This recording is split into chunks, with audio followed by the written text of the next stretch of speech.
세상에 떠도는 기묘한 괴담들. 첫 번째 이야기, 무당이 살았던 집에서 실제로 겪었던 실화괴담. 때는 2007년 가을쯤 됐을 겁니다. 그때 한창 서해에서 기름 누수 사고가 나는 바람에 태안에 봉사활동 많이 갔던 시기로 기억납니다. 저와 저의 친구는 고등학교 동창생이었으며 대학교도 같은 대학을 다녀서 정말 친한 사이였습니다. 이 친구 녀석을 경훈이라고 부르겠습니다. 경훈이는 후배들을 너무 잘 챙겨줘서 가끔 자기가 손해 볼 때도 있을 정도로 끝까지 후배들을 챙겨주려고 하는 스타일입니다. 그런 녀석의 성격 때문에 주위에 따르는 후배들이 많았는데 그중 인석이라는 키 크고 잘생긴 애가 있었습니다. 이 녀석은 카사노바라 여자들이 끊임없이 붙어 다녔는데 한 번은 이 녀석이 여자 사고를 쳐서 막대한 돈을 물은 적이 있었습니다. 인석이는 원룸에 살고 있었는데 이번 사고로 원룸에서 나와 보증금을 다시 받고 받은 보증금으로 사고 수습으로 써버려서 갈 데가 없었습니다. 이 녀석은 곧바로 경훈이에게 전화를 했습니다. 형, 내가 사정이 있어서 그러는데 일주일만 재워주면 안 돼? 경훈이는 거절을 못하는 성격인지라 알았어. 네가 편한 대로 지내다 가라고 얘기해버린 겁니다. 참고로 저랑 경훈이랑 같이 살고 있었습니다. 집이 좁은지라 저는 내 의견 없이 함부로 받아들이냐고 따졌지만 저도 인석이 때문에 여자친구를 소개받은 기억이 있기 때문에 차마 거절을 못했습니다. 그렇게 셋이 같이 한 달을 살다가 인석이가 갑자기 이사 준비를 하는 겁니다. 자기 말로는 좋은 집을 구했다면서 그것도 싼 값에 좋은 조건으로 전세를 얻었답니다. 저희 보고 같이 살자고 했지만 저희는 지금 살고 있는 집의 위치도 좋고 주인 아줌마가 워낙 잘해주셔서 정 때문에 차마 못 옮기지는 못했습니다. 저희는 이사를 도와줄 겸 집들이로 인석이 집에 갔습니다. 거기서 저희가 본 집은 주택의 1층 한 채인데 밖에서 봐도 오래되었다라는 느낌이 확 들었습니다. 마치 느낌이 오랜 유적물을 보는 듯 하지만 굉장히 익숙한 느낌, 아무튼 전 그런 느낌이 드는 집이었습니다.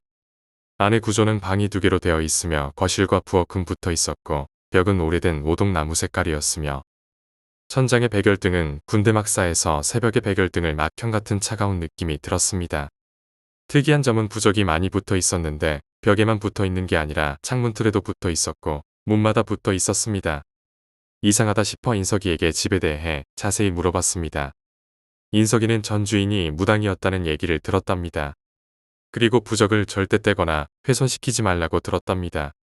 저랑 경훈이는 이런 집에서 어떻게 사냐고 당장 다른 집을 알아보자고 했지만 인석이는 쇼핑하다가 너무 마음에 드는 옷이 있어 다른 옷은 눈에 들어오지 않는다는 듯이 우리의 충고를 가볍게 무시했습니다.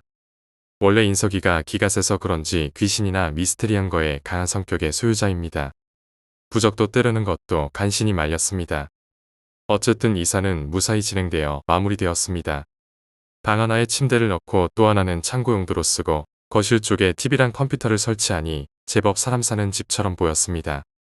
우리는 이사 기념으로 인석이네 집에서 저녁에 작은 술 파티를 했습니다. 원래 제가 술을 잘 먹어서 한번 술자리에 가면 소주 4-5병은 꼭 마셔야 직성이 풀립니다. 그날도 어김없이 천국으로 가는 계단을 걷고 있는데 갑자기 현관문에서 똑똑똑이라는 소리가 났습니다. 글로 표현해서 똑똑똑이지 그것보다 조금 더 세고 날카로운 소리였습니다. 저는 인석이 보고 누가 왔냐고 확인하라고 했고 인석이는 아무도 없는 걸 확인하고 돌아왔습니다. 우리는 잘 못 들었나 싶어서 그날 천국의 계단을 건너 문을 볼 때까지 마시다가 잠이 들었습니다. 폭풍의 전야처럼 그날은 기분이 안정되고 좋은 느낌이 났었습니다. 다음날 그 다음날 일주일이 지나면서 그 집에 대한 불안감은 점차 사라지고 우리는 평상시처럼 지냈습니다. 물론 인석이도 아무 일 없는 듯이 보였고요. 하지만 결코 평범하지 않는 집의 공포는 인석이의 문자 한 통으로 시작되었습니다. 인석이의 문자 내용이 뭐였냐면 황당한 일이 있어서 와달라는 겁니다. 우리는 곧바로 인석이의 집에 갔습니다. 거기서 우리가 본 기억으로는 안방의 창문이 깨져 있었습니다. 그것도 와장창 깨진 게 아니라 마치 깡깡이로 창문을 강타한 것처럼 창문 한가운데만 깨져 있었습니다. 인석이는 누가 창문에 돌을 던지고 도망갔다고 추측하고 있었고 우리는 둘이 앞에 IQ가 200도 안 되는 머리로 소년탐정 김전일처럼 주위의 상황들을 정리해가며 어제 일을 인석이에게 물었습니다. 인석이 말로는 어젯밤에 여자친구랑 거실에서 그걸 하고 있었다고 했습니다. 그렇게 쾌락을 즐기고 나서 여자친구랑 거실에서 자고 있었는데 갑자기 창문이 깨지는 소리가 들렸답니다. 놀란 인석이는 안방에 가보니 창문이 깨져 있었고 급하게 깨진 유리를 치우고 창문에는 유리 테이프를 발라놨다고 했습니다. 인석이에게 별로 얻을 건 없다고 판단해서 인석이 보고 여자친구에게 전화를 걸라고 했습니다. 인석이는 그 일 이후로 여자친구가 연락도 끊고 자기랑 만나지 않는다고 했습니다. 우리는 그 상황이 너무 궁금해서 그 여자친구 집에 찾아가서 간신히 그때 상황을 듣는데 성공을 했습니다. 여자친구의 말은 참으로 기가 막혔습니다. 인석이랑 일을 끝내고 잠이 들었는데 꿈을 꿨답니다. 꿈에는 어린 소년이 밖에서 집에 들어오고 싶어서 막 창문을 치며 통곡을 하며 울고 있었고 안방에서는 어머니로 보이는 사람이 창문에 붙어서 종이 같은 걸 떼려고 하고 있었답니다. 근데 그 어머니는 지체장애자처럼 보였고 그 종이를 떼지 못하고 무척 힘겨워 보였답니다. 그래서 여자친구는 그 종이 떼는 걸 도와주었고 종이가 떼지자마자 갑자기 울고 있었던 소년 얼굴의 표정이 180도 바뀌면서 천진난만하게 미소를 띄었다고 했습니다. 그때 창문이 깨졌고 그 자리에 가보니 인석이가 뒷수습을 하고 있었답니다. 그 말을 듣고 우리는 뇌리에 스치는 기억이 떠올랐습니다. 바로 여기가 무당이 살던 집이라는 사실을 그리고 창문에 붙어있는 부적을요. 우리는 바로 창문에 붙어있는 부적을 확인했었습니다. 역시나 창문에 붙어있는 부적은 사람 손에 뜯어진 듯 뜯겨져 있었습니다. 그때 인석이가 부적을 자기가 뗐다고 자백을 했습니다. 자기는 그 부적 때문에 밖이 잘 안 보인다면서 아무 생각 없이 뜯었답니다. 그때 나의 심장은 락 공연에서 들리는 드럼 소리처럼 둥둥거렸고 마음은 베이스 소리처럼 무거웠으며 뇌는 기타 소리처럼 요란한 생각에 뒤숭숭했었습니다. 우선은 상황을 정리할 겸 경훈이랑 인석이를 데리고 밖으로 나와 삼겹살을 먹으러 갔었습니다. 삼겹살집에서 우리는 식탁 위에 얼마만큼의 소주병이 쌓여있는 것도 확인하지 못할 정도로 많이 먹었었습니다. 그때 대화 내용으로는 뒤에는 잘 기억이 안 나지만 분명히 그 집에는 뭔가가 있다라는 대화 내용이었습니다. 그리고 인석이가 무슨 말을 했었는데 잘 기억이 안 났었습니다. 그리고 몇 시간 후 내가 눈을 떴을 때 시간은 새벽 2시 반쯤 됐었습니다. 여기가 어딘지도 모른 채 물을 마시려고 자리를 뜨는데 지금 있는 장소가 문제의 그 집인 걸 깨닫는 순간 술이 깨는 겁니다. 그때 무슨 생각을 했는지 창문이 깨진 안방으로 제 몸이 움직였었습니다. 순간 똑똑하는 소리가 들렸었습니다. 껌껌한 밤에다 고요해서 그런지 그 소리에 마치 제가 소나장치라도 된 듯 그 소리 나는 위치를 정확하게 주시했습니다. 장소는 문제에 깨진 창문 쪽이었습니다. 소름이 끼쳤지만 그곳을 계속 보고 있었습니다. 술기운이 아직 남아서 그런지 눈앞이 흐려지면서 아플 때 누워서 아무 생각 없이 있으면 나는 웅하는 느낌이 났었습니다. 눈을 비비고 그쪽을 바라봤는데 너무 무서웠습니다. 한 꼬마 아이였습니다. 얼굴엔 피투성이로 뒤덮여 있었고 표정은 천진난만하게 미소를 짓고 있었고 손에는 칼을 들고 이쪽을 정확히 쳐다보면서 창문을 칼로 툭툭 치고 있었던 겁니다. 더욱 무서웠던 거는 걔가 미친 듯이 칼끝으로 창문을 치고 발라놓은 테이프는 온데간데 없는 그 구멍난 곳에 손을 넣으면서 집에 들어오려고 했던 겁니다. 저는 순간 한 꼬마 아이가 새벽에 집 주위를 쿵쾅쿵쾅 뛰어다녀서 밖에다 욕을 했는데 그 소리가 멈췄다고 했던 인석이의 말이 생각났었습니다. 그 순간 저는 거실에서 자고 있는 경훈이랑 인석이에게 달려갔습니다. 저는 녀석들을 깨우려고 흔들었습니다. 그런데 마치 시간이 멈춘 것처럼 그 녀석들 돌처럼 굳어 있었습니다. 그 자리에서 다시 안방의 창문을 봤습니다. 그때 본 그 꼬마 아이의 웃고 있는 표정이 보였습니다. 제가 세상에서 그렇게 무서운 표정을 본 건 처음이었습니다. 그 후 정신을 잃었는데 일어나 보니깐 아침 11시였습니다. 인석이랑 경훈이는 아무 일이 없다는 듯 일어나 밥을 먹으라고 절 깨웠고 전 그 상황을 얘기했습니다. 상황을 얘기하자 경훈이는 놀란 듯이 저에게 자기가 꿈꾼 내용을 얘기했었습니다. 자기는 잘 자고 있는데 그날 가위에 눌렀답니다. 어느 순간 자기 위에 누가 걸터 앉았는데 얼굴을 자세히 보니 나였다고 했습니다. 무표정으로 자기를 계속 쳐다보면서 자기 목을 조르고 있었답니다. 가위에 풀린 순간 저를 봤는데 저는 원래 자던 자리에서 아주 잘 자고 있었답니다. 그런 얘기를 듣고 나서 저는 온몸이 젖은 옷을 입은 것처럼 추웠습니다. 근데 인석이는 아무것도 못 봤고 무슨 소리도 못 들었답니다. 그리고 인석이가 우리가 어떻게 그 집에 가게 됐는지 얘기해 주었습니다.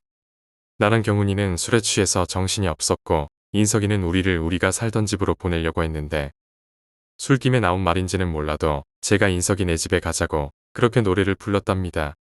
그래서 거기로 가게 됐다고 얘기 들었습니다. 일단 우리는 그 집을 나온 뒤 평상시 생활로 돌아갔습니다.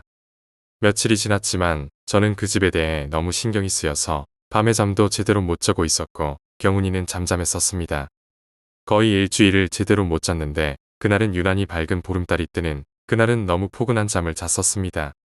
단 한 가지 악몽을 제외하고는 말이죠. 악몽의 전개는 그 집에서 시작되었습니다. 꿈에서 저는 안방에서 문지방을 밟고 서 있었고 거실에는 어머니랑 아들이 있었습니다. 어머니 얼굴은 잘 기억은 안 나지만 기억나는 건 그 어머니의 몸 상태가 이상하다는 것과 아들은 4살에서 5살 정도밖에 되지 않았다는 것. 또한 그들은 서로 부둥켜 무서워서 벌벌 떠는 표정을 짓고 있었습니다. 저는 무슨 상황인지는 모르겠지만 꿈속에서 굉장히 화가 나 있었습니다. 한 손에는 강목이 들려있는 채 도대체 이해가 안 가는 상황이지만 제 머릿속엔 모자를 죽여야 되겠다는 한 가지 생각뿐이었습니다. 제가 폭력을 좋아해서 싸움 같은 걸 즐기는 건 아니지만 폭력적인 영화를 많이 봤었습니다. 특히 좀비가 나오는 영화나 소우 같은 이런 영화들의 영향 때문인지 그 자리에서는 특별히 죄책감 같은 게 들지 않았습니다. 저는 진짜 무슨 생각이었는지 그 어머니로 보이는 사람의 머리를 강목으로 힘껏 내려쳤었습니다. 몇 번을 내려쳤는지는 모르겠지만 계속 내려쳤고 어머니로 보이는 사람은 별다른 저항 없이 그 자리에서 푹 쓰러져 버렸습니다. 그때 아들은 밖으로 도망갔고 저는 밖으로 뛰쳐나가 그 아들까지도 강목으로 내려쳐 죽게 만들었습니다. 그 순간 저는 아차 싶었고 죄책감과 그 모자가 가엾어서 흐느끼면서 울었었습니다. 정말 그때는 한편의 영화 따위가 아닌 한 사람의 인생이 불쌍해서 말이죠. 저는 그 죽은 아이를 안고 그 아이의 얼굴을 보았는데 세상에 그 아이의 얼굴은 며칠 전 제가 그 집에서 보았던 그 아이의 얼굴이었습니다. 그때 제 기억 때문인지는 몰라도 죽은 아이의 표정은 해맑게 웃고 있었던 걸로 기억납니다. 그때 전 잠에서 깨어났고 눈에는 눈물이 났으며 머리는 너무 혼란스러웠습니다. 그리곤 그 집과 모자에 대해서 생각했었습니다. 이때까지 상황을 정리해보면 그 집에는 원래 엄마랑 아이가 살고 있었고 인석이 여자친구의 꿈에 나타난 것은 그 아이의 엄마였습니다. 엄마는 집안에서 죽었고 아이는 밖에서 죽었는데 아이는 귀신이 돼서라도 집에 들어오고 싶어 했고 부적 때문에 그 아이 귀신은 함부로 못 들어 온다라고 생각했었습니다. 하지만 그 모자를 죽인 건 도대체 누구란 말인가? 꿈속에서는 저였지만 제가 그 집에서 살지도 않았고 살인 같은 건 한 적이 없는데 말이죠. 저는 그 집에 어떤 사연이 있는지 너무 궁금해서 인석이에게 전화를 했습니다. 그리고는 인석이에게 지금 집주인이 누구냐고 물었습니다.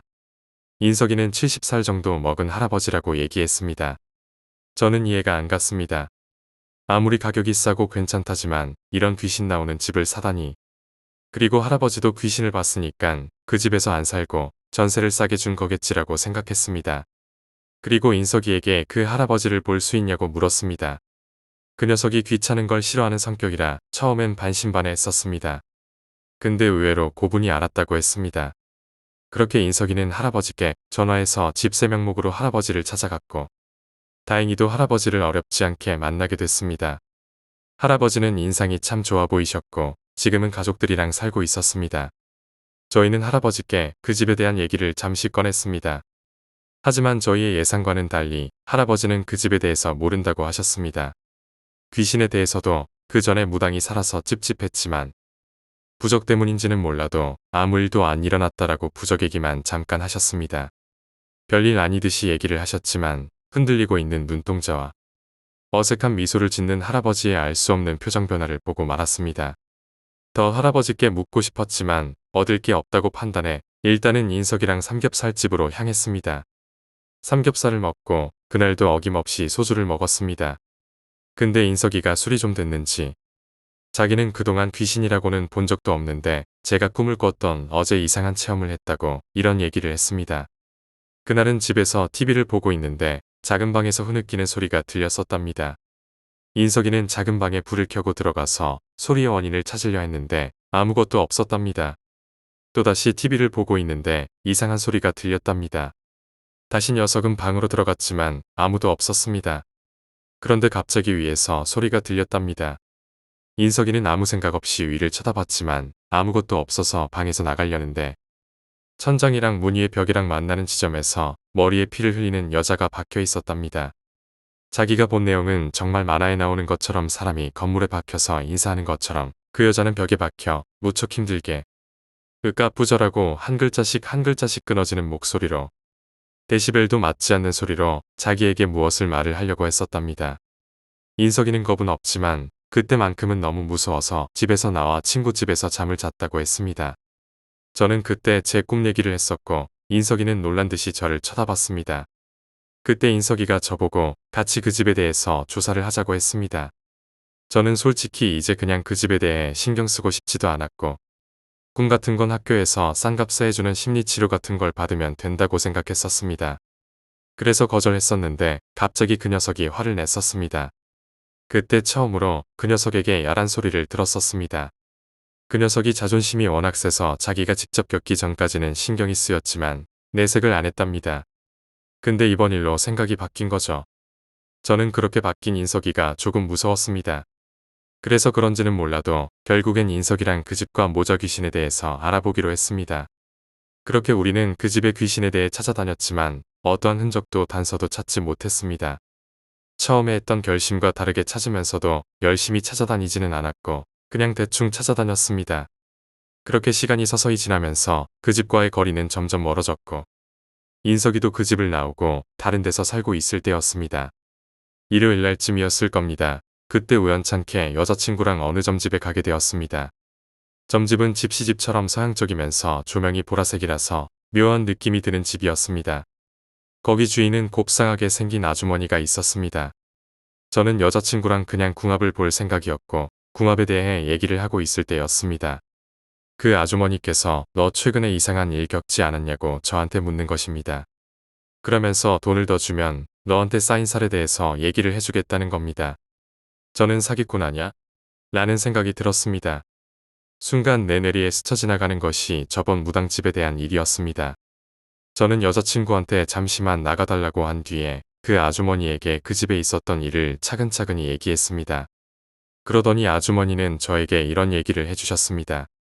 사람에게 살이란 게 있는데 네가 가진 살이랑 그 집에 그 귀신이 가진 기운이랑 상극이라서 귀신이 괴로워한다는 것이지요. 저에게는 의처의 부살이란 게 있는데 그것은 간단하게 말해 의처증이라고 얘기했습니다. 그렇게 얘기 듣고 저는 무척이나 궁금했습니다. 그거랑 그 귀신들이랑 무슨 상관일까? 라고요. 그렇게 얘기 듣고 나서 그 아주머니께서 그 집의 귀신이랑 대화하고 싶다고 얘기했습니다. 대신 돈은 조금 더 내는 걸로 합의를 보고 저는 인석이한테 전화해서 그 집에 대해 얘기할 게 있다고 3일 후에 보자고 했습니다. 그렇게 저랑 인석이랑 경훈이랑 아주머니는 그 집에 다시 갔습니다. 주인 할아버지께 그렇게 얘기하자 주인 할아버지는 처음에는 그렇게 못해준다고 화를 내시더니 나중에는 결국 우리랑 동참하게 되었습니다. 그렇게 5사람이서 그 집에 들어갔습니다. 그 아주머니는 처음에는 집의 부적들을 꼼꼼히 살펴보았습니다. 그러더니 화를 내는 겁니다. 그 부적은 처음부터 귀신을 쫓아내는 부적이 아니라는 겁니다. 오히려 그 집에 귀신을 가둬놓는 부적이라고 했습니다. 그러면서 아무것도 없는 거실을 보더니 갑자기 어디로 가면서 한참을 있다가 오더니 귀신의 정체에 대해 얘기했었습니다. 얘기는 이렇습니다. 원래 모자 귀신은 1970년쯤에 영월에서 아버지 어머니 자식이랑 오붓하게 살고 있었답니다. 하지만 아버지라는 사람은 의처증이 심해서 어머니가 다른 곳에 갔다 와도 다른 남자 냄새가 난다면서 때리기 일쑤였습니다. 그러던 어느 날 술을 먹은 아버지는 자식조차도 다른 남자 자식일지도 모른다는 생각을 가졌고 몽둥이를 가지고 무참하게 어머니랑 자식이랑 때려 죽였답니다. 이 얘기를 듣고 나서 소름이 돋았습니다. 그러면 제가 가진 살 때문에 모자를 죽이는 악몽을 꾸게 되었고 어쩌면 그 모자 귀신은 나를 증오하고 있었던 게 아닐까라는 생각이 들었습니다.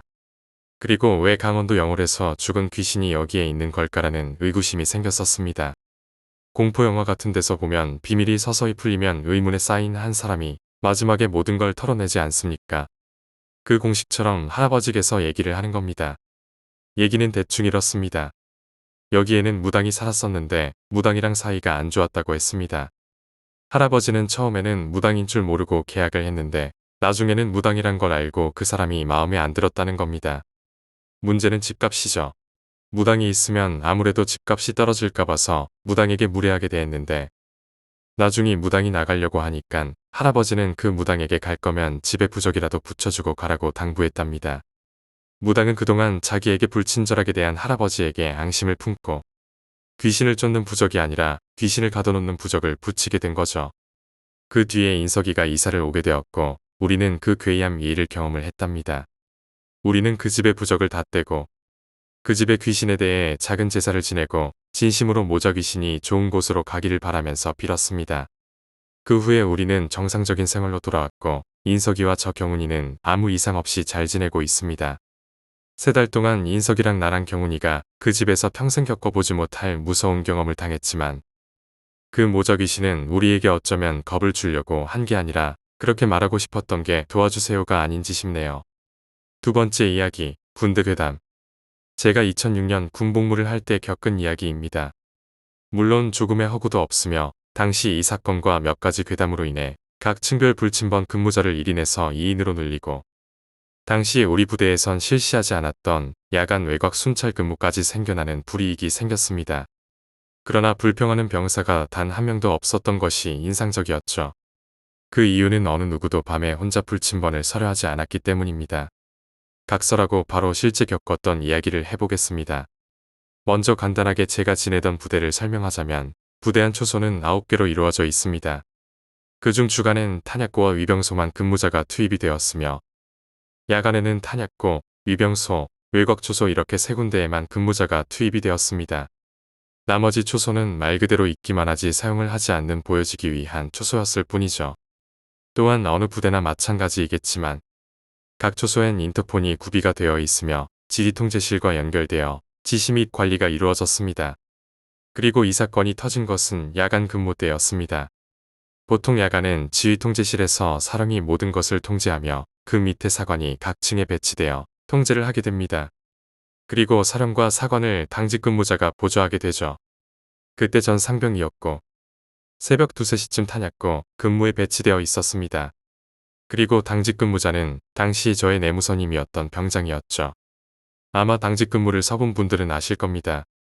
새벽에 밤을 새며 근무를 선다는 것이 굉장히 어렵죠. 그래서 보통은 새벽 2시가 넘어가면 사령이든 사관이든 당직 근무자든 책상 의자에 앉아 졸거나 대놓고 자거나 하게 됩니다. 당연히 그때도 지휘통제실에서 근무하던 사령과 내 선임이었던 당직 근무자는 대놓고 자고 있었습니다. 그때 요상한 사이렌이 울렸습니다. 바로 인터폰 벨소리였죠. 인터폰 벨소리에도 사령은 꿈쩍하지 않고 당연한 듯 당직 근무자가 눈을 비비며 인터폰을 응시합니다.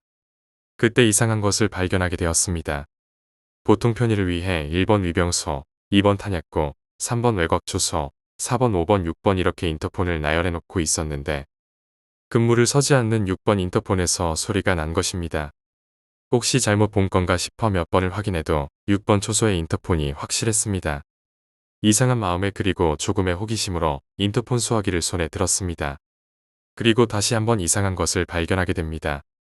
인터폰이란 것은 다들 아시겠지만 2개의 수화기가 직통으로 연결되어 있어 한쪽이 들게 되면 자연스럽게 다른 한쪽으로 신호음이 울리게 되어 있습니다. 그래서 당시 그 병장이 수화기를 손에 들었을 때 상대방이 수화기를 들지 않고 있다면 신호음이 울려야 하는 게 정상인데 그 신호음이 전혀 울리지 않았던 겁니다. 즉, 상대방도 그 수화기를 들고 있다는 거죠. 아무도 근무를 서지 않는 초소에서 말입니다. 병장은 놀란 가슴을 차분히 가라앉히고 의뢰하는 것처럼 상대방에게 물었습니다. 통신보안, 지휘통제실 병장 아무개입니다. 무슨 일이십니까?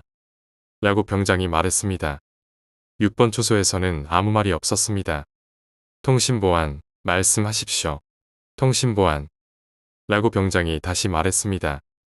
6번 초소에서는 이번에도 아무 말이 없었습니다. 기대에 부응하지 못하고 상대방은 아무 말 없이 조용히 들고만 있는 듯 했습니다. 이내 포기하고 병장은 수화기를 다시 내려놓았습니다. 그리고 이렇게 생각했다고 합니다. 원래 군부대란 것이 오래되었고 시설 자체가 얼렁뚱땅인 게 많습니다. 그리고 날씨라든지 혹은 쥐나 고양이 때문이라든지 인터폰이 가끔 잘못 작동하는 경우가 있던 것이죠. 그리고 당연히 그리 생각했다고 합니다. 인터폰에 무슨 문제가 있나 보다 하고 말이죠.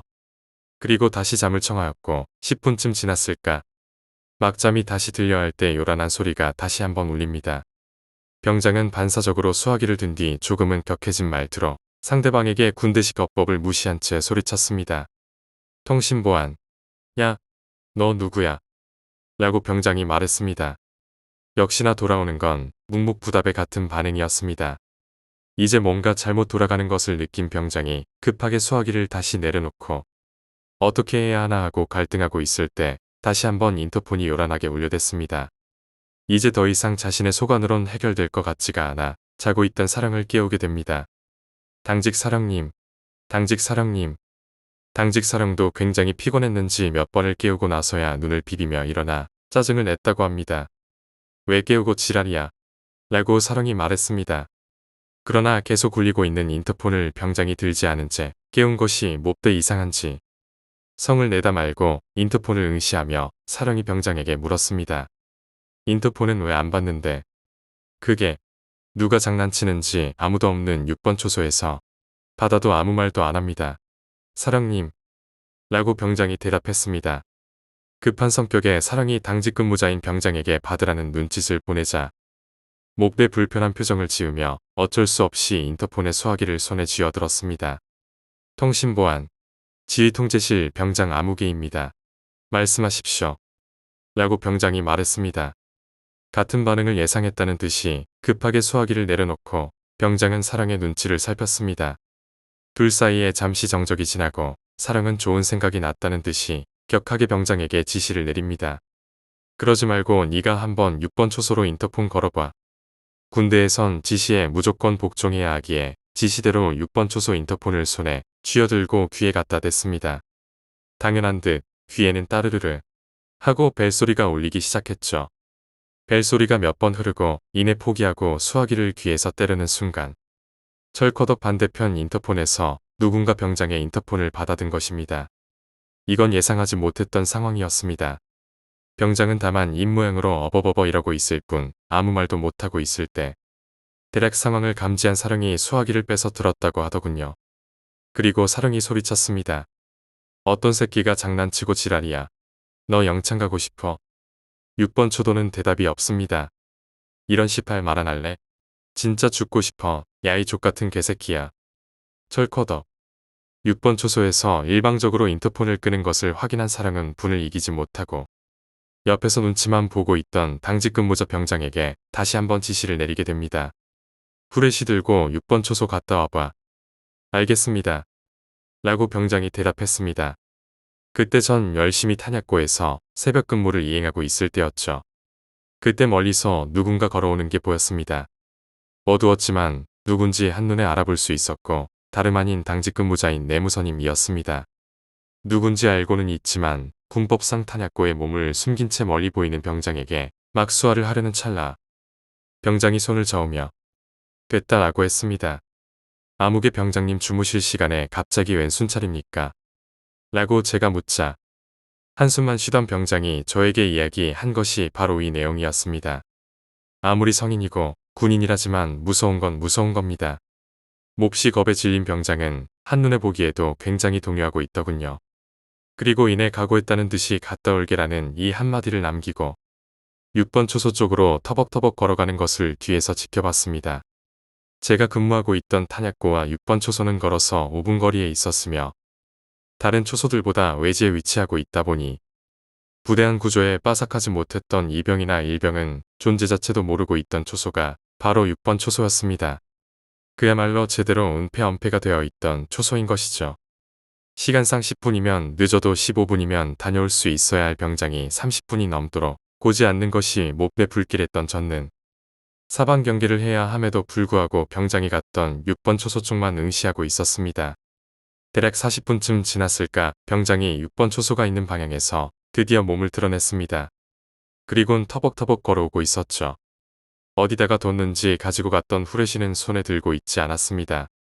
이미 어깨는 힘이 풀려 푹 처져 있었으며 걷는 것도 굉장히 힘들어 보이더군요. 당연히 전 수화를 해야 했음에도 불구하고 이상함을 느끼곤 평소 친했던 병장에게 단걸음에 달려가 부축했습니다. 사람의 눈이 풀린다라는 것이 뭔지 그때 처음 보게 되었습니다. 동공이 안 보이더군요. 부축한 상태에서 몇 번 흔들면서 병장을 불렀더니 얼마 지나지 않아 위에 숨겨져 있던 동공이 제자리로 오게 되었습니다. 정신을 차렸는지 조금 전에 경험했던 섬뜩함에 온몸을 부르르 떨더군요. 그리고 눈에 사정없이 눈물이 고이기 시작했습니다. 아무개 병장님 무슨 일이십니까? 연신 욕설을 내뱉고 있는 병장에게 제가 다그쳤습니다. 아무개 병장님 진정하시고 대체 무슨 일인 겁니까? 6번 초소에 갔는데 인터폰이 없어. 잠시 침을 삼키던 병장이 다시 이어 말하더군요. 그때 튀어왔어야 했는데. 아, 내가 미친 새끼지. 그거 찾아보겠다고 초소안을 전부 뒤적뒤적 한 거야. 근데 그때 문 밖에서 인터폰 소리가 들리더라고. 그때 무슨 느낌이 들었는지 알아? 진짜 죽고 싶더라고. 그냥 자리에 주저앉고 싶었는데 그래도 존나 궁금하잖아. 그래서 초소 밖으로 나갔더니 얼굴이 일그러진 여자가 앞에 서 있는 거야. 근데 지나칠 수가 없어서 20분이나 마주보고 서 있었어. 이내 사정없이 고여있던 눈물이 주르르 흐르고 나서야 온전한 정신을 차리더군요. 당시 이 사건은 당직 근무자의 당직 일지에 그대로 씌어져 대대장에게까지 보고가 되었고 당직 근무자였던 내무선임은 한 달간 근무에서 제외되었습니다. 이후 건물 안에서도 위에 귀신이 목격되게 되면서 어느 누구도 야간 근무를 서려하지 않게 되었습니다. 결국 처음 말씀드린 대로 불침번을 2명이 동시에 섰으며 외곽 순찰 근무가 생겨나게 된 거죠. 다음 이야기로 넘어가겠습니다. 혹시 이런 이야기를 들어보신 적 있으신가요? 간혹 가위에 눌렸을 때 웅성거리는 소리나 기계음이 들리는 것은 주위에서 귀신이 중얼중얼 거리는 소리라는 걸. 편의를 위해 귀신 보던 여자아이를 귀녀라고 칭하겠습니다. 그 아이는 무속에도 굉장히 관심이 많았던 아이인데 그 아이가 말해준 겁니다. 물론 그 어떤 과학적 근거는 없지만서도 진지하게 말하는 그 아이의 표정에 완전히 압도되어 버렸네요. 덧붙여 웅성거리는 소리나 기계음이 작아지거나 커지거나 하는 건 역시 그 귀신이 멀어지거나 가까워지거나 하기 때문이라네요. 안타깝게도 그런 가위를 자주 경험하는 게 바로 접니다. 한창 가위에 고생하던 때의 이야기를 처음으로 해볼게요. 때는 군대에 입대하기 약 1년 전 한창 그 귀녀와 연락하며 지낼 때입니다. 귀녀를 알게 된 건 제가 여자중고등학교에서 약 1년간 일을 했었는데 그때 우연히 저에게 와서 말을 걸더군요. 오빠, 웬만하면 제가 무시하려고 했는데 왜 그렇게 기가 약하세요? 라고 귀녀가 말했습니다. 그게 무슨 말이야? 라고 제가 대답하자 가위에 잘 눌리시죠? 그때 우연히 말을 걸어온 귀녀와 번호를 주고받으며 당시 잘나가던 버디버디 아이디까지 주고받았습니다. 그때까진 그냥 저에게 관심이 있어서 말을 걸어온 여느 고등학생들처럼 생각했지요. 물론 그게 제 착각이란 건 그리 오래가지 않았습니다. 항상 그렇듯이 그날도 밤에 친구들과 버디버디를 하고 테트리스를 하며 시간 가는 줄 모르고 컴퓨터 앞에 죽 치고 있는데 귀녀의 메시지가 도착했습니다. 오늘 방문 열어놓고 주무세요. 밑도 끝도 없는 귀녀의 메시지에 적지 않게 당황한 저는 귀녀에게 반문했습니다. 아니 그게 무슨 말이야? 방문을 열어놓고 자라니. 대체 어디서 뭘 했길래 줄줄이 꿰고 들어가셨어요. 저도 병이지만 꿈에 나올 정도인 것 보니 좀 센 귀신이거나 귀신 여럿 데리고 들어간 것 같은데 아무튼 할아버지도 못 건드는 귀신인 것 같으니까 방문 열어놓고 주무세요. 라고 말하는 귀녀에게 저는 아무런 말을 할 수 없었습니다. 참고로 귀녀가 칭한 할아버지는 제가 태어나기 한 달 전에 돌아가신 친할아버님이십니다. 귀녀 말로는 집안 돌아가는 꼴이 걱정이 되어 장남이자 장손인 저를 따라다니신다고 하는데 나름 수호천사입니다. 뭐 상태가 그리 좋으시진 못하다고 하더군요. 이런 말해도 될지 모르겠지만 자살하셨거든요. 아무튼 할아버지 이야기를 해준 순간부터 이미 전 귀녀의 말에 복종하는 노예가 되어버린 후였습니다. 그때 귀녀의 말에 따라 문을 닫고 자야 했지만 그러진 못했습니다. 이유는 어릴 때부터 제 버릇 중 하나가 이불을 뒤집어 쓰고 방문도 닫고 자는 거였거든요. 새벽 3시쯤 컴퓨터를 종료하고 자리에 누웠습니다. 그때 쎄한 느낌이 들더군요. 아마 가위에 자주 눌리시는 분들은 아실 겁니다. 가위 눌리기 직전 그 쎄한 느낌. 기분도 묘하고 귀녀의 귀틈도 있고 해서 닫혀져 있던 방문을 열었습니다. 거실엔 아버지와 어머니께서 안방 냅두고 거실에서 주무시고 계시더군요. 비록 주무시는 모습이지만 어찌 그리 위안이 되던지 그렇게 열어둔 채로 자리에 누웠더니 어라 가위에 눌릴 때 그 쎄한 느낌이 들지 않더군요. 호기심에 다시 방문을 닫고 자리에 누웠습니다. 그때 오는 쎄한 느낌. 평소 가위에 눌릴 때 그 느낌과는 약간 달랐습니다. 평소에 눌리던 가위가 그냥 커피라면 그때의 느낌은 TOP 같은 느낌, 급하게 오는 듯한 가위의 느낌이었습니다. 어두운 새벽이고 귀녀의 말도 있고 해서 급히 일어나 다시 방문을 열었습니다. 그리고 누웠더니 어라? 신기하게도 가위에 눌리질 않더군요. 그래요, 그때 멈췄어야 했습니다. 무슨 자신감인지 모르겠지만 넘치는 호기심을 갈무리하지 못하고 다시 방문을 닫아버리고 만 것이죠. 그리고 누웠더니 역시나 가위에 초입에 들어서는 센 느낌이 바로 오더군요. 그리곤 결국 가위에 눌려버렸습니다. 겁에 질린 저는 눈만 뜬 채 천장을 스캔했습니다.